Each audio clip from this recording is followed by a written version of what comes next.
Et s'il n'avait pas été dans la bonne direction. Et quand on l'a dit, alors, comme il parle de développement, il parle de sociologie, frère, oublie un temps soit pas l'islam. Allons-y à l'époque de tes ancêtres. Parce que ni ton arrière-grand-père, ni ton grand-père, ni ta grand-mère ne connaissent Akhenaton, ne connaissent l'Égypte ancienne. Ne connaissent pas ça. Donc oublie l'histoire, oublie l'islam et montre-nous dans ton village, avant l'islam, quel était votre niveau de... Pas de développement. Donc tu vas nous définir, c'est quoi d'abord de quel développement tu parles? Est-ce que tu parles du développement des buildings? Est-ce que tu parles du développement de belles voitures? De quel développement maintenant tu parles d'abord? Il faut nous définir ça. Et puis en fonction de ça, on va voir si l'islam a empêché tes ancêtres à se développer. Ça fait rien, ok, alhamdoulilah. Souma salatu wa salam ala rasoulillah. Désolé, hein, c'est parce que ma gorge me démangeait trop. Voilà, comme il restait quelques secondes, j'ai dit Joe, il est l'heure, faut boucler. Voilà. Le thème c'est entre l'islam et le kémitisme, qui provoque le retard de l'Afrique? Voilà le sujet qui nous amène ici. Qui provoque le retard de l'Afrique? Nous remercions déjà le frère Osiris, le vieux Osiris, qui a emprunté le tout premier avion fabriqué par un nègre pour l'amener en Côte d'Ivoire. Bonne arrivée. Parce que l'avion qu'il a emprunté là, c'est un nègre qui a conçu ça. N'est-ce pas mon frère? Déjà y répondre. Ah non. Donc vous voyez, donc nous le remercions déjà pour avoir emprunté l'avion fabriqué par le tout premier nègre qu'il a envoyé en Afrique, ici en Côte d'Ivoire. Vraiment, nous remercions les nègres pour cette invention volatile, si j'ose m'exprimer ainsi. Nous remercions également le frère Osiris d'avoir bâti l'Afrique aux États-Unis et d'y demeurer en dressant l'Afrique et juste venir passer les vacances et puis retourner dans le beurre. Ce qu'il doit comprendre, c'est que l'islam a permis à l'Afrique de bouger de plus d'un cran. Il veut rentrer dans des histoires de sciences, etc. Qu'ils nous disent quelle est la toute première invention de l'Égypte antique qu'on a utilisée aujourd'hui sans apporter des modifications. Non, écoute-moi, il va nous montrer ce que les Égyptiens ont fabriqué. Et puis, aucun scientifique n'a apporté un élément de retouche ou de surplus qu'on est en train de... On est dedans, on bouge avec. Il va nous donner ce nom-là et puis l'engin. Déjà, il faut qu'ils comprennent. Nous, en tant que musulmans, l'islam nous a permis de pouvoir donner le droit de tout un chacun. L'islam n'a jamais valorisé ou prôné l'esclavage. Jamais. Surah 49, le verset 13. Voici le cœur. C'est-à-dire, en fait, toute personne qui étudie l'histoire de l'islam, et puis qui vient dire que oui, l'islam prône l'esclavage, c'est que tu n'as pas lu ça. Si tu vois un musulman qui est esclavagiste, c'est un hypocrite. Oh homme, bismillah. Oh homme, nous vous avons créé d'un mâle. Nous vous avons créé d'un mâle et d'une femelle. Et nous avons fait de vous des nations et des tribus. Pour que vous vous esclavagisez. Pour que vous vous entreconnaissiez. Alors le meilleur c'est qui? Le plus noble de vous auprès d'Allah, c'est le plus pieux. Déjà eux, dans leur posture d'africanité, ils sont en train de retourner à une forme d'esclavagiste intellectuel, en voulant établir une supériorité de l'homme noir sur toutes les autres races. Et ça, l'islam dit non. L'islam dit non. N'essayez pas, parce que vous avez condamné ça. Vous dites que les blancs ont fait ça. Vous dites que tel a fait ça. Mais vous, vous êtes dans une autre position pour nous ramener dans une autre forme de supériorité que vous voulez établir. Verset 22. Avant que tu ne bouges, Cheikh Anta Diop, il a lu tout à l'heure, j'ai aimé. J'ai cru qu'il allait me dire que Cheikh Anta Diop, il a parlé d'unité africaine. Qu'ils nous disent où se trouve l'unité spirituelle de l'Afrique.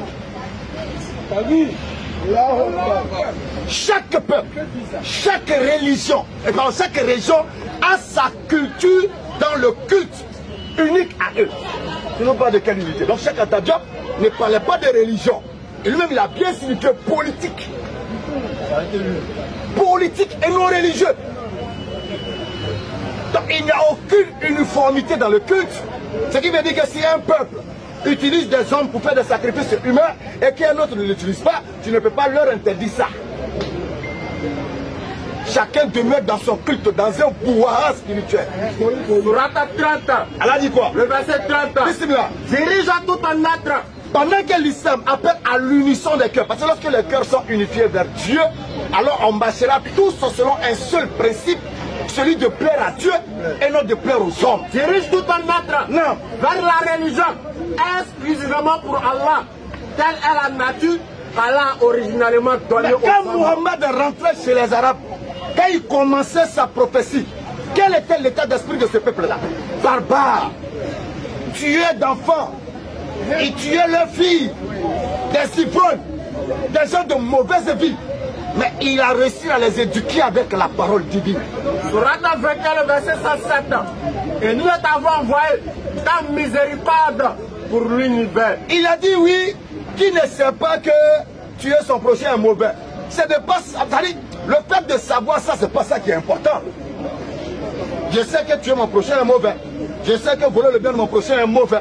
Mais le plus important ici, c'est de savoir qui est-ce qui a permis que tu sois là. Il dit, Akhenaton a parlé de Dieu unique. Après avoir fait quoi? Un coup d'état sur Amon-Ra. Un coup d'état de Dieu. Est-ce qu'Otan Amon a parlé de Dieu unique? Alors que Mahat, la déesse, était une autre divinité. C'est Akhenaton qui vient faire un coup d'état spirituel pour établir le monothéisme spirituel. Et quand on l'a dit, suivez ce qu'Allah a fait descendre. Suivez ce qu'Allah a fait descendre. Ils disent quoi? Non. Mais nous suivrons la coutume de nos ancêtres. Et quoi? Et si nos ancêtres n'avaient rien raisonné, et s'ils n'avaient pas été dans la bonne direction. Et quand on l'a dit, alors, comme il parle de développement, il parle de sociologie, frère, oublie un temps soit pas l'islam. Allons-y à l'époque de tes ancêtres. Parce que ni ton arrière-grand-père, ni ton grand-père, ni ta grand-mère ne connaissent Akhenaton, ne connaissent l'Égypte ancienne. Ne connaissent pas ça. Donc oublie l'histoire, oublie l'islam et montre-nous dans ton village, avant l'islam, quel était votre niveau de, pas de développement. Donc tu vas nous définir, c'est quoi d'abord de quel développement tu parles. Est-ce que tu parles du développement des buildings? Est-ce que tu parles du développement de belles voitures? De quel développement maintenant tu parles d'abord? Il faut nous définir ça. Et puis en fonction de ça, on va voir si l'islam a empêché tes ancêtres à se développer. L'une des plus grandes universités a été construite par une musulmane, une princesse, au Maroc. À Cordoue, l'une des plus grandes bibliothèques gérées par les musulmans. Toutes les sciences établies par les Grecs ou tout ce que vous connaissez ont eu leur paroxysme avec les savants musulmans. Surat 9, le verset 122. Ils ont récupéré ça et en ont... Surat 9, le verset 122. D'accord. Il va me dire le mot hasard. Quelle est l'origine du mot hasard? Les croyants. Il va me dire ça tout à l'heure. Les croyants n'ont pas quitté tous à leur foyer. Non. Pourquoi de chaque clan quelques hommes ne viendraient-ils pas s'instruire dans la religion? Non. Pour pouvoir à leur retour avertir le peuple. L'Afrique a retardé l'Afrique et l'Afrique continue de retarder l'Afrique. Nous avons déjà dit, désacraliser nos forêts, on va les exploiter. Désacraliser nos montagnes, on va sortir les nickel. Désacraliser les fleuves et les rivières, on va les exploiter. Arrêtez d'aller prendre de bois comme intermédiaire entre vous et Dieu. Alors que vous dites que Dieu est la nature et qu'en chacun de nous, il y a le divin. Mais si en chacun de nous, il y a le divin, il y a le divin en toi, il y a le divin en l'arbre, pourquoi encore tu as besoin d'un intermédiaire qui est moins que toi pour atteindre ton Dieu? Sur le verset 186. Allah nous dit, et quand mes serviteurs t'interrogent sur moi, regarde l'islam, je n'ai pas besoin d'aller couper un bois. Et quand mes serviteurs t'interrogent sur moi, lorsqu'ils t'interrogent sur moi, alors je suis tout proche. Je suis tout proche. Je réponds à l'appel de celui qui me prie quand il me prie. Et plus loin, il dit, je suis plus proche de vous que votre veine jugulaire. Et Allah dit dans le Coran, nous avons assujetti pour vous tout ce qu'il y a dans les cieux et sur la terre. Ça veut dire que l'être humain n'a pas besoin d'aller se mettre en genoux pour sacraliser un élément de la nature duquel il est le maître. Nous sommes les maîtres de la nature. Bien que faisant partie de la nature, Dieu nous a doté de l'esprit du discernement, la capacité de raisonner, la capacité de décider. Nous pouvons décider de dresser un chien, mais jamais un chien ne pourra dresser un homme. Surat 17, verset 70. Non. Certes, nous avons honoré les fils d'Adam. Les fils d'Adam ont été honorés et eux, Les ancêtres nous ont amenés au déshonneur. Nous les avons transportés sur terre et sur mer. Souvent quand je cite les œuvres de mon arrière-grand-père, donc ma grand-mère me parlait, on dit voilà, il dévalorise son grand-père. Le mec, quand il se fâche, sa fille, ma grand-mère me dit, il faut qu'on évente une femme enceinte pour que lui se calme. Ça, on ne trouvera jamais ça dans les principes de l'islam. Jamais. Certes, Jamais. nous avons honoré les fils d'Adam. Les fils d'Adam ont été honorés, Nous les avons transportés sur terre et sur mais mer. c'est eux qui ont décidé de se dévaloriser. Nous les avons attribué de bonnes choses comme nourriture. Allah nous dit dans Et le nous Coran, les avons nettement préférés. ils sont comme des ânes qui transportent des livres alors qu'ils ne savent même pas en réalité l'esprit.